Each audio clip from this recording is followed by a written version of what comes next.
Grand St James Hotel to interview the lady that famously sung about loving your smile. She's worked with Babyface, Narada Michael Walden, Baby Dub Campbell, Deanne Warren, amongst others. She's recorded 6 albums over a career that spanned over 20 years. She is, of course, the delectable Shanice Wilson. See, I'm stuttering. I'm with Shanice. How you doing, Shanice? Hi, how are you? So, what do we owe the pleasure of having your presence you and your husband's presence in London for?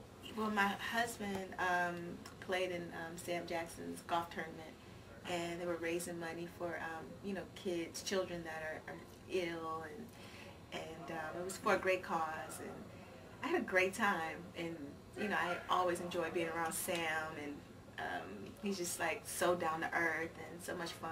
So it was just really cool to come here. The clothes here, I was looking at some of the shops around the corner, and I'm like, ah, I love the fashion here. A woman in clothes, no way. I love the fashion. First NJS Forever exclusive. Women like clothes. Yeah, so it was a great trip. Had a great time. Did you buy anything? No, because I was in a hurry. I got my nails done, and I was going to shop, but I had to rush back to the hotel to get ready for the event, so I didn't get to really shop. So you started singing in commercials. How did that come about? When I was 9, I'm originally from Pittsburgh, Pennsylvania, and my mom and I moved to California when I was 8.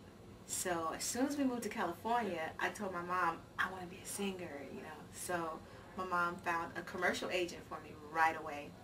And one of my first auditions I went out on, I booked a Kentucky Fried Chicken commercial with Ella Fitzgerald, and I scattered with her in the commercial, and it was really cool. And my mom was so excited because I didn't know who Ella Fitzgerald was when I was 9. My mom did, and she's like, oh my gosh, she's a legend, and I'm just like, certainly wow. Is. Yeah, so it was really cool. So at 9, I did the Kentucky Fried Chicken commercial, and then after that, I did several other ones. I did Duncan Hines Cookies and Colgate and a whole bunch of others. And then at 11, I started doing stage plays and musicals, and I did a musical, and it was about the music of Harold Arlen. He wrote Somewhere Over the Rainbow and all the Wizard of Oz songs. And a guy named John McClain heard me singing the musical and signed me to A&M Records when I was 11. So that's how it all kind of happened. So that's how your first break in the music industry came about? Yeah. Okay. But because you started out so young, do you miss that you missed out on your childhood as you were starting from such a young age? No, I don't feel that way because I just, you know, I have such a great mother. Like, even though I was in the music industry, my mom, you know, kept me in regular schools, and, you know, so I was still around, you know, kids my age, and I didn't feel like I was missing out on anything. You know, I was doing what I really wanted to do. I wasn't forced to sing, and so I was just enjoying myself because I really wanted to be a singer as a child. So, and then, like I said, I was always around, you know, other kids and stuff. So, no, I don't feel like I missed it. Okay. I Love Your Smile was clearly a monumental success. Did you expect it to be so big? No, not at all. As a matter of fact, I think it's big. I think the timing was right because at the time, you know, we had the Persian Gulf War was going on, and, you know, there was a lot of like sadness going on in the world. So, you know, people wanted to smile at that point. So, but when they told me that I Love Your Smile was my first single, I cried. And I said, no, I don't want that to be my first single. And I remember Joe Busby, who used to run Motown, he said, no, I Love Your Smile is going to be the first single, and I'm not changing it. And I was like, please change it. I said, I don't want people to laugh at me because they're going to think it's corny.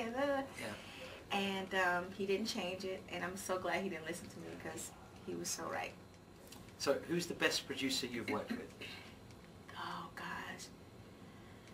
Everyone's different, so it's hard to say who's the best, you know. You know, I've learned things from different producers that I've worked with. One thing I can say about Babyface is, like, he works really fast because he's always working on so many different projects at the same time. So he can't spend like days and days on one song.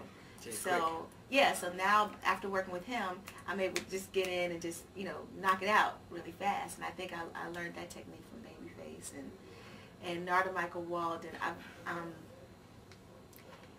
Narada vocally really pushes me. Like, he makes me do things that I wouldn't normally think of, you know, as a vocalist. So, you know, I just take bits and pieces from everybody. So. Baby Dub, what was he like? Warren Campbell? Warren Campbell. Is that his nickname? Baby Dub. I didn't know that. Warren, as a matter, you know what? I'm working with Warren right now. Okay. We're back in the studio working on some new music, and Warren to me is a genius. Yeah. Warren plays every single instrument. Warren can sing, and I love working with producers that can sing because he has a really good ear. And he's another one that really like comes up with some unique things for me to sing, and just vocally he pushes me too. So which other producers are involved? Have you got a new album coming out? I'm in the studio recording, and I'm at the beginning stages, so you know it's really early to say like who's going to be a part of the whole project. But so far I have Warren Campbell, and I'm really excited about it. Who's distributing it? We're in negotiations right now. Okay. So I can't really speak. So no other producers in mind at the moment? I love The Dream. Okay. And Tricky produced Put a Ring on It. And so much more. It's so much more, he's yeah. been around forever. Yeah, so, you know, there's some people I would love to work with. What is the favorite track that you recorded? Oh my gosh. Ooh, that's so hard. There was a song that's still very dear to me that I did on my first album when I was 14, and it was called Just a Game. Most people think that Inner Child, the album that had I Love Your Smile on, they think that's my first album, but my first album was called Discovery. Yeah.